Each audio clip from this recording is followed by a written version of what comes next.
Witam. Ryszard Borowiecki, 20 marzec 2024 rok, godzina 4:09 i mamy nowy rok astronomiczny i astrologiczny. Astronomia jest młodszą siostrą astrologii. To trzeba sobie wytłumaczyć. I tak właśnie wygląda nasz kosmogram. Kosmogram jest robiony oczywiście na Warszawę.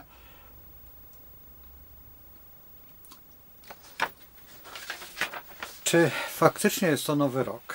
Trudno powiedzieć, dlatego że nowy rok zawsze obchodzimy zgodnie z nowiem. Nów będzie dużo później. Jeszcze przed nami pełnia. Pełnia jeszcze ryb. I dlatego też chciałbym omówić ten horoskop jako horoskop, który po prostu jest. A życzenia astronomiczne, oczywiście, że wszystkim z pierwszym dniem wiosny, bo tak się ustaliło i tak się mówi, wszystkiego najlepszego. Spełnienia przede wszystkim marzeń i spokoju. Czy spokój? Zaraz pokażę Państwu, jak wygląda kosmogram i będziemy sobie wtedy rozmyślać na ten temat. Ascendent, jak Państwo zauważyli, jest tutaj w Wodniku. Wodnik to przede wszystkim nowe życie. Nowe życie, nowa ekspansja, nowy świat, nowe wydarzenia. No też przed nami sporo tego. Ale najbardziej niepokojący jest Pluton w 12 sektorze, który daje w pewnym sensie zmiany, które muszą nastąpić. Tylko teraz tak, czy jest to prawda, czy nie jest to prawda? Jeżeli robimy to z kolei niezgodnie z ruchem Księżyca i Słońca, właściwie nie ma to wielkiego znaczenia, ponieważ nów i pełnia jest dużo silniejszym aspektem niż na przykład tutaj ten horoskop, który właściwie, proszę zwrócić uwagę, jest tylko trygon pomiędzy Słońcem a Księżycem, co zbyt wielkiej siły nie ma, a w dodatku daje tak zwany lajcik, to co ja nazywam, czyli wszystko w porządku, wszystko dobrze, wszystko przejdzie, z czego korzystają ci, którzy chcą uwierzyć w to, że dzisiaj jest ten najważniejszy dzień przestrzeni kosmicznej. A w kosmosie jednak jest zupełnie inna reguła i zupełnie inne wrażenia są najważniejsze. Pierwsza planeta od ascendentu to z kolei Mars. Mars daje ogromną siłę i energię i także jest Bogiem wiemy czego. Nie chcę tu wypowiadać, bo zawsze Mars ma coś do powiedzenia. W dodatku on jest w Wodniku i wkłada sam się, o dziwo, koziorożca. Koziorożec to władza i siła, ale trzeba brać pod uwagę, że Księżyc jest fantastycznie ustawiony w Lwie, a Księżyc reprezentuje ludzi, a ludzie to przede wszystkim wszyscy my i w dodatku Księżyc mamy w dładzie Panny. Panna to jest precyzja, wiadomość i dlatego też są te wszystkie ruchy społeczne, które są najważniejsze przez te kilka dni, dlatego że one ustawiają świadomość nie tylko naszą, ale przede wszystkim tego, przypuśćmy, przyszłego okresu, który nie jest rzeczywistością, bo rzeczywistością, tak jak powiedziałem, będzie nów. I w nowiu będziemy mogli troszeczkę coś więcej powiedzieć, ale za to w czwartym sektorze, przepraszam, nie w czwartym, tylko w trzecim sektorze bliźniąt tutaj jest Uran z Jowiszem. Czy jest czwartym? Można by powiedzieć, dlaczego się pomyliłem. Dlatego, że czasami robimy tak zwany archetyp. I w archetypie jest to linia prosta. Idealnie prosta. I wtedy wynika, że tutaj przebiega oś, a nie w tym miejscu. Ze względu na to, że wtedy właśnie wynikiem jest czwarty dom. Czyli wszystko jest w rękach, nazwijmy to, społeczeństwa, czy też po prostu nas. To jest, dlaczego tak się robi? Bo można by powiedzieć, że ale proszę pana, pan przenosi sobie tak jak chce. Nie. W interpretacji robi się tak zwany archetyp, czyli wszystkie sektory są równe. Też trzeba brać to pod uwagę i czasami w interpretacji dynamicznej czy jakiejkolwiek trzeba to dokładnie zweryfikować, czy bardziej się tak opłaca, czy tak, ze względu na to, że nie wiemy, jak domy są ustawione. To zresztą udowodnił kolega Krosiński. Ma swoje domy, Placidus ma zupełnie inne sektory czy domy, jak my to nazywamy, czy chociażby Koch, a jeszcze jest tropikalna, z której też można skorzystać i każda z tych astrologii jest astrologią, tylko interpretacją troszeczkę się różni i trzeba to wszystko brać pod uwagę, dlatego że wtedy stajemy się bardziej pewni, co robimy. Dlatego warto skorzystać z 3 albo 4 form, bo wtedy one dodają nam troszeczkę słów. A w dodatku, jeżeli ktoś powie mnie, że to nie jest tak, to niech sobie przypomni o tym, że planety te, czy Uran i Jowisz, w pewnym momencie znajdą się w 4. sektorze. I to też trzeba brać pod uwagę. Następna rzecz, która mnie bardzo tutaj intryguje, to są spora ilość dosyć interesujących zagadnień, które zaznaczyłem na czerwono, oprócz właśnie tego trygona tutaj, który widzicie, ale te wszystkie tutaj działania są bardzo istotne. Tych działań po prostu jest sporo. Koniunkcja. Idźmy od właśnie. Oj, nie zaznaczyłem tego. To niedobrze. Tylko ja muszę znaleźć sobie, gdzie ja położyłem. Dobrze, wezmę ten.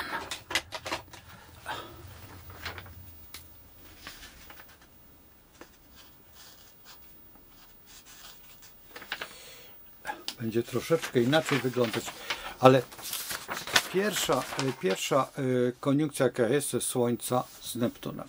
Słońce z Neptunem daje pewną iluzję, ale także wraca do historii, wraca do rzeczywistości tej, która była. Neptun jest jeden z 3 najważniejszych władców. Nie wiem, czy powiedziałem dobrze po polsku.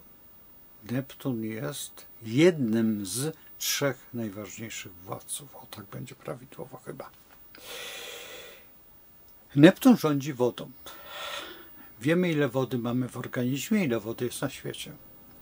Woda stanowi w tej chwili najtrudniejszy ten problem, który mówimy, że goi ziemię tutaj, no to jest też ta. I to jest ta właśnie iluzja. Niektórym się tak wydaje. Neptun przechodzi, akurat Słońce przechodzi przez Neptun i może mieć to wpływ dla laików, którzy, to co powiedziałem, to jest astrodynamika. Kiedy przyjdzie nów, będziemy mogli o tym mówić, ale jeszcze przed nami jest pełnia, która pełnia też nam wytłumaczy niektóre historie, które są zawsze nas bardzo interesujące. Następnie mamy tutaj Księżyc, opozycja, Pluton. Księżyc, opozycja, Pluton jest bardzo interesujące, dlatego że Księżyc reprezentują naszą postać, a z kolei Pluton reprezentuje te przemiany. W dodatku jest to w mariażu, czyli do społeczeństwa należy to, co ma być.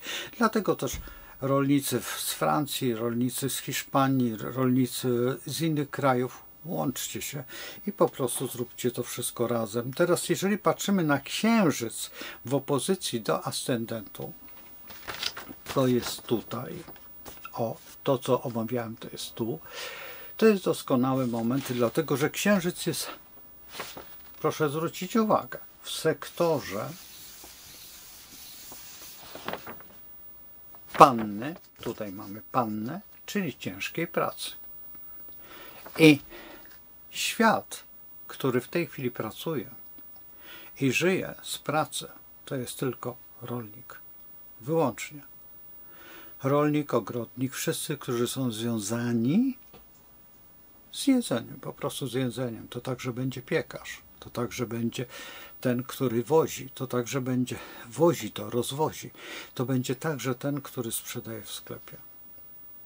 To są najważniejsze elementy tego oto kosmogramu, ale to jest dzisiejsza tylko wyłącznie data, która będzie działać oczywiście przez jakiś tydzień, czy nawet do pełni i pełnia pokaże nam nowe skutki działania naszego wspaniałego Księżyca w mariażu w stosunku do Słońca, a właściwie Słońca w mariażu do Księżyca. Czyli dwa najważniejsze światła, które powodują pewne zdarzenia, pod którymi musimy się podpisywać, bo jesteśmy podłączeni pod te dwie sytuacje, które są najważniejsze do interpretacji, bo każda interpretacja Księżyca jest bardzo interesująca, każda interpretacja Słońca jest bardzo interesująca. Jeżeli chodzi o Słońce, to jedną z najlepszych pozycji w literaturze polskiej to jest Jan Skarża-Dzierzbicki, Astrologia na każdy dzień, którą zawsze polecam młodym astrologom, czy tym starszym, którzy się wyzbyli tej książki jako niepotrzebnej, bo tak też się zdarza. Po co mnie to? Po to, żebyś mógł sobie skorygować to, co myślisz, a to, co kiedyś człowiek napisał. I naprawdę jedna z najlepszych książek, jaka istnieje w literaturze polskiej, astrologicznej, od momentu powstania Uniwersytetu Jagiellońskiego, gdzie astrologia królowała. I to też trzeba pamiętać. Następnie tutaj mamy opozycję, to już właśnie mówiłem o Księżycu ascendent, ale jedźmy do Merkurego. Merkury też nie zaznaczyłem. Oj, sporo tego nie pozaznaczałem. Jest, już zaznaczam. Po prostu w ferworze walki się nie widzi. Ja tutaj zamazałem tak całkowicie. To jest Merkury, koniunkcja, węzeł księżycowy. To jest tutaj całkowicie zamazane tutaj pod moim palcem. Przed moim palcem. O, tu. Zamazane, koniunkcja. Proszę, na pewno widać. I teraz jedziemy Merkury i w tą stronę widzimy tutaj widzimy węzeł. O, w tym miejscu jest węzeł. Taka haftka. Można by powiedzieć, że węzły stosowane są bardzo rzadko i raczej nie interpretujemy węzłów, dlatego że zbyt wiele do powiedzenia, ale są to wyłącznie sytuacje karmiczne. Merkury zajmuje się układem nerwowym. Jednym z najważniejszych układów nerwowych jest tak zwane słowo, czyli słowo to, co się powiedziało, czyli wszystkie bodźce, które odbieramy, czy to język migowy, czy też jeszcze jakieś, odbieramy to przez oczy, uszy, czy też zapach, czy smak. I to wszystko razem tworzy właśnie Merkurego. Kiedy jest węzeł księżycowy, to on pobudza to i rozdrażnia. Dlatego też możemy powiedzieć, że to jest przechodzenie przez pewną oś czasową, która jest bardzo ważna, dlatego że możemy wtedy sięgnąć, przypuśćmy przez jakieś dziesięciolecia, do tak zwanej rzeczywistej prawdy. To jest dosyć trudne poszukiwanie karmy, czy punktu zaczepienia, czy reinkarnacji wydarzenia, które wtedy staje się jednym z najważniejszych w naszej propozycji życia. Bo to jest najważniejsze, że świat nam proponuje życie, a my sobie je wybieramy, bo możemy nazwać to, że to, co bardzo często słyszę, że mamy wolną wolę. Wolna wola zupełnie na czym innym polega. Wolna wola jest dana poprzez Stwórcę po to, żebyśmy szli prosto. A to wszystko, co się dzieje, to kto nami rządzi, to On tworzy nam tak zwaną wolną wolę w niewoli. I to jest najważniejsze, żebyśmy się poddali po prostu myśleniu, czy też sercu, czy też intuicji, która jest bardzo ważna w tym wszystkim, a najważniejsze co jest, prowadzenie kosmosu. Bo kosmos nie kłamie, on nie ma zamiaru nas oszukiwać. To my oszukujemy kosmos. To mamy już opowiedziane i przechodzimy do następnej koniunkcji. Tutaj jest pokażę w ten sposób. Merkury z Chironem. Chiron to jest ta planeta tutaj. Merkury z Chironem. Chiron jest w rzeczywistości planetą bardzo podobną do Jowisza, tylko zupełnie o innym charakterze. Chiron nie ma swojego miejsca w kosmogramie i też bardzo dobrze, dlatego że on urzeczywistnia to wszystko, co jest. W dodatku jest w Baranie, w tej chwili, w tym miejscu, gdzie powinien być. I to jest działanie medyczne, dlatego też wychodzą te wszystkie historie, które były, te wszystkie historie, które są dla nas tak szalenie ważne, te wszystkie historie, które nas prowadzą do jakiegoś tam działania, które to działanie jest bardzo pobudliwe, ponieważ Chiron jest działaniem stricte medycznym, ale także bardzo naukowym, związanym przede wszystkim z przyrodą, tym otoczeniem, w którym my żyjemy, to znaczy czyste powietrze, czy też inne, lekko zakurzone, nazwijmy to, czy też jedzenie, które mamy, które jest rzeczywistym jedzeniem i dlatego baran jest tym początkiem i dlatego też ze względu na to, że bardzo blisko mamy węzeł, możemy mówić o nowych czasach i nowej rzeczywistości, która nas otacza. To otoczenie wokół nas jest dosyć istotne, dlatego że możemy mówić o wielu rzeczach, ale najważniejsze jest za każdym razem ten następny krok, czyli tak zwany pierwszy od tego momentu, który otwiera przed nami nowe spojrzenie i nowe perspektywy naszego istnienia. Teraz następnie poszukamy sobie następnej historii. To jest Wenus-Saturn. Wenus jako historia finansowa, jako historia ta, która jest działaniem troszeczkę miłosnym, a też troszeczkę trzeba brać pod uwagę, że Wenus nie jest tak bardzo miła. Wenus jest okrutna. Wenus swoich kochanków traktowała w bardzo niebezpieczny sposób. Też nie wiadomo właściwie, kogo jest ona córką. I tutaj w koniunkcji z Saturnem, który Saturn jest czasem i tym nieubłagalnym czasem, tym, który powoduje to, że my istniejemy, czy też nie. Saturn to jest ten, który wykłada nam nasze błędy i złe postępowanie. Saturn uczy nas w rzeczywistości świadomego postępowania. I ta Wenus, ten mariaż tych dwóch planet daje bardzo trudny okres, w którym nie możemy się litować nad sobą, lecz uczyć nowej rzeczywistości. Ta nowa rzeczywistość jest kreowana oczywiście, że przez nas i przez historię, którą bardzo łatwo obliczyć. To jest po prostu siódemkami, możemy pójść do tyłu, zobaczyć, co było 7 lat temu, co było 14 czy 15 lat, bo to trzeba znać się jednak na astrologii, żeby zobaczyć, kiedy są te aspekty w stosunku do Wenus i przejrzeć tą całą historię, jak ona wygląda.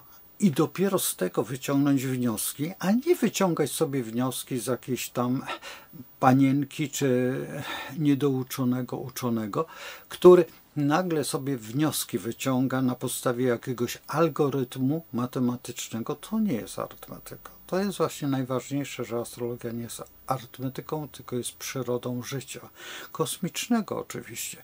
Kosmos ma swój rytm, który musimy poznać i dopiero od niego. Dlatego starożytni mieli tak wielkie osiągnięcia i tak wielkie klęski. Między innymi Majowie, czy chociażby kontynent Mu, czy jeszcze Aztekowie, czy jeszcze inne kultury, które w ogóle zaginęły, czy Angkor Wat, który przepadł i jeszcze raz mamy to zrobić, kiedy jesteśmy u szczytu pewnej historii i sami sobie robimy kocioł, to trzeba się zastanowić, czy warto, czy aż tak trzeba zastanowić się nad tym. Jeszcze raz, nie dopowiadam, dlatego że jeżeli powiem, to mogę zakończyć. A i teraz następna koniunkcja jest Jowisz-Uran. Ten Jowisz-Uran daje nam nowe spojrzenie, nową świadomość. Uran nigdy nie wraca do swojej przeszłości. Nie wiadomo, kiedy on wybuchnie. To trzeba brać pod uwagę. Uran jest nieprzewidywalny, bo intuicja jest nieprzewidywalna.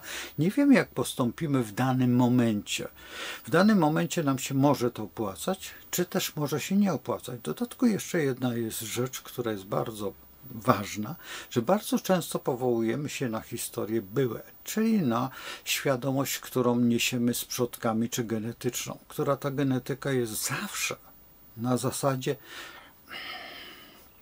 dwóch braci, który jeden drugiego zabił, i zawsze wybieramy tą drogę właśnie niszczenia, a nie tą, powiedzmy, że zbawienia od momentu przyjścia tych trzech wspaniałych astrologów do najwspanialszego człowieka na tej ziemi, który się narodził. I ten moment jest najbardziej historyczny, najbardziej nam bliski, ze względu na to, że to jest nasz guru, który prowadzi, a my odrzucamy go w sposób zupełnie naturalny, ze względu na to, że taka jest nasza natura. I to jest najbardziej sprzeczne ze wszystkimi tezami, jakie są, że nadal w nas jest ten, który boi się iść o jeden krok dalej w miłości, bo woli jednak nie oddać się jej, ale to nie jest ta wenusowa, to jest ta absolutna, która dąży do doskonałości, a doskonałość nie może być tą formą ludzką, tą, którą my sobie wymyślimy. To, że w księgach jest zapisane, to nie znaczy, że jest to prawda. Prawdą jest to, co wymaga od nas kosmos. Co powiedział Chrystus, że przyjście moje będzie wtedy, kiedy rozpoznacie po znakach. I jest to biblijny zapis, który trudno znegować. Następną koniunkcję mamy Pluton Ascendent. Pluton Ascendent to jest taka troszeczkę duża koniunkcja, ale musimy brać pod uwagę, ona się znajduje tutaj w tym punkcie, czy ona jest istotna. Jest bardzo istotna. Ja już o niej mówiłem na samym początku, bo nie ma możliwości, ale też chcę zakończyć tym wszystkim, dlatego że Pluton daje nam największą siłę, jaka jest. Tutaj ktoś napisał, że niszczy. Nie niszczy, tylko odbudowuje. Odbudowuje świadomość. Jeżeli poddamy się Plutonowi, nie będziemy się jemu sprzeciwiać. On da nam to, co chcemy. To, co chcą rolnicy, to jest prawda, bo on daje ciężką pracę i w znoju, i pocie. To, co było powiedziane w raju, kiedy nas wyrzucono z tego raju, jako ludzi, przez Ewę i Adama, temu mariażowi, który poddaliśmy się dobrowolnie i nie chcemy przyjąć z powrotem tego raju. Ten raj oddala się od nas za każdym razem, kiedy odrzucamy kosmos, kiedy nie chcemy z kosmosem współgrać. Jeżeli Pluton daje nam szansę wstąpienia na wyższy poziom świadomości, to dlaczego z niego nie skorzystać? Jeżeli możemy być o krok dalej, to nie jest to, co nam się wydaje w świadomości, że teraz jest ta świadomość, ta sztuczna zabawa w doskonalenie, bo to doskonalenie następuje w momencie, kiedy my sami je tworzymy. To nie jest świadomość kosmosu, to nie jest świadomość najmądrzejszych, tylko świadomość tych najgłupszych, którzy to wpisują i czasami wpisują swoje jakieś tezy, które są sprzeczne z biologią, z przyrodą, alchemią, która została wyrzucona, a ona była połączona z duchowością. Alchemia, kiedy mamy dokładne doświadczenia, kiedy modlimy się do wody, czy złorzeczymy tej wodzie, to ta woda, która została zbesztana, zostaje bardzo niebezpieczną wodą. Ta, która została pobłogosławiona, staje się wodą życia. I to jest właśnie ten problem, którego nie umiemy rozwiązać do tej pory. Gdzie jest to zło, a gdzie jest to dobro?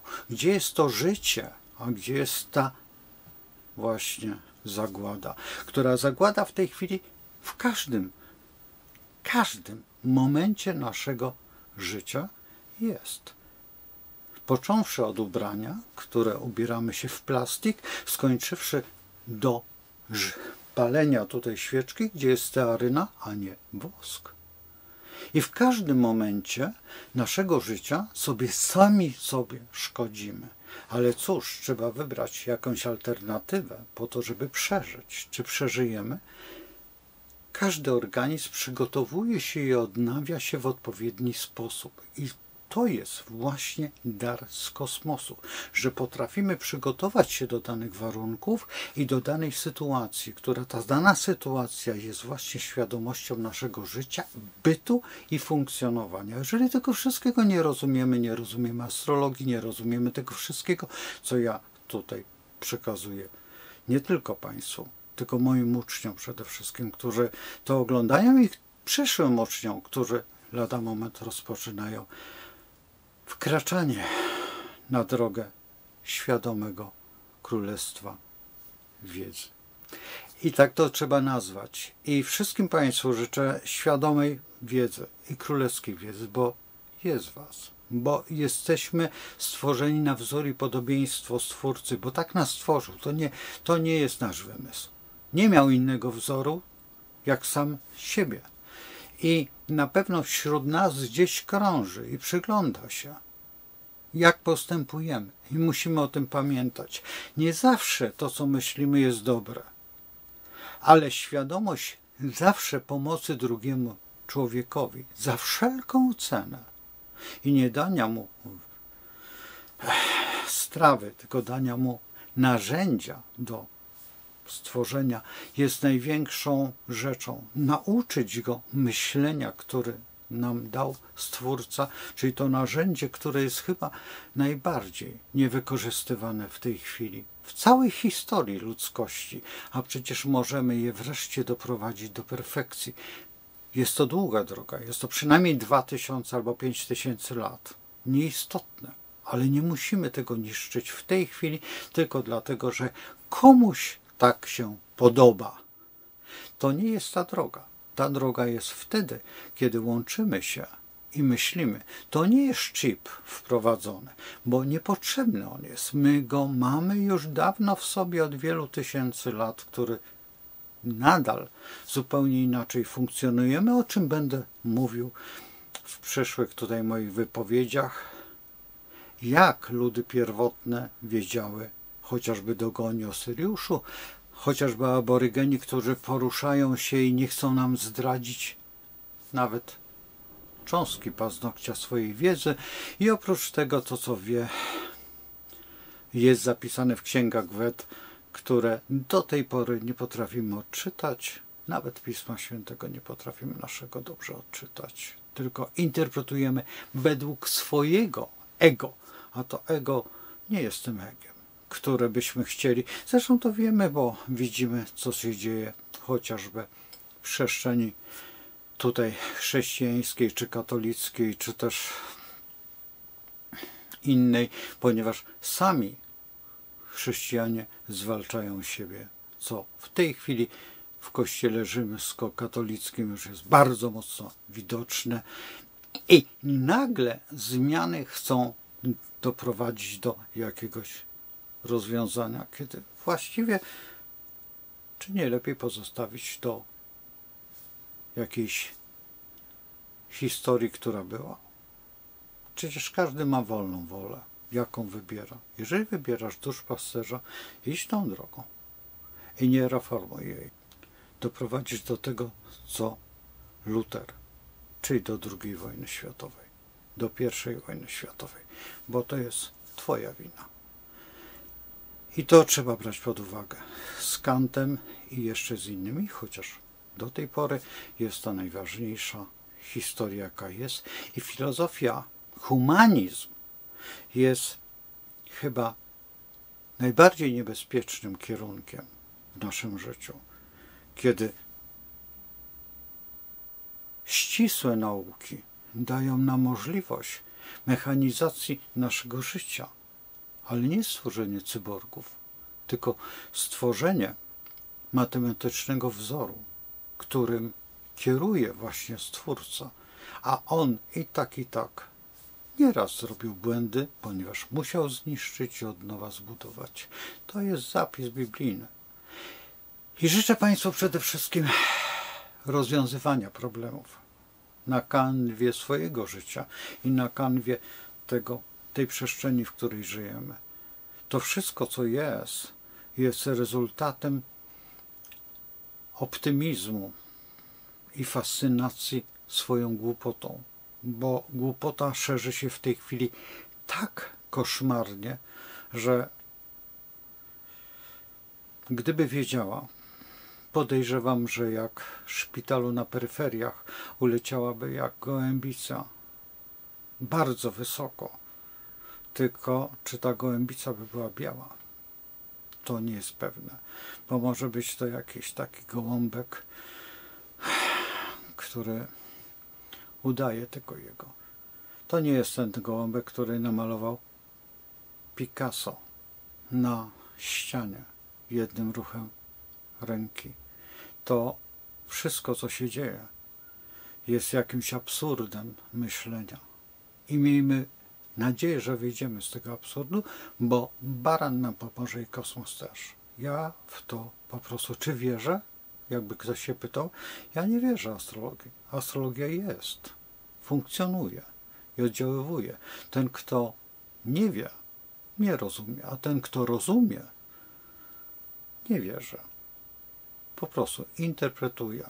A interpretacja jest najważniejszą rzeczą, jaką jest, bo uderza jego samego w siebie, w jego serce, w jego rozum, a przede wszystkim w jego miłość, wiarę w drugiego człowieka. Do zobaczenia i życzę Państwu najszczęśliwszego okresu, ale poczekajmy do nowiu. Do zobaczenia. Z Bogiem.